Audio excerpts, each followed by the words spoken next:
বেশিরভাগ মেয়েরাই ফুচকার যে তেঁতুলের টক থাকে সেটা খেতে কিন্তু অনেক বেশি পছন্দ করে। আমিও পছন্দ করি। কিন্তু এইরকম টক আমি বাপের জন্মে খাইনি বিশ্বাস করেন। সেদিন মাহিরের বাবা সন্ধ্যার পরে বাহিরে গিয়েছিল। তো আমাকে ফোন করে জিজ্ঞেস করল, "কি খাবা বলো নিয়ে আসবো।"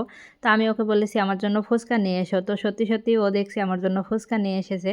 তো বাসায় আসার পরে আমি ফুচকা খেতে গিয়ে একবার যে টক নিয়ে মুখে দিয়ে দেখছি, ও মাগো! এটা তো টক না। শুধুমাত্র পানিতে মরিচের গুঁড়া গুলে রেখে দিয়েছে। এত পরিমাণ ঝাল ছিল, খেয়ে আমার মুখ জ্বালা করছিল। পরে আমি ফ্রিজ খুলে দেখছি আমাদের ফ্রিজে পাকা তেঁতুল আছে।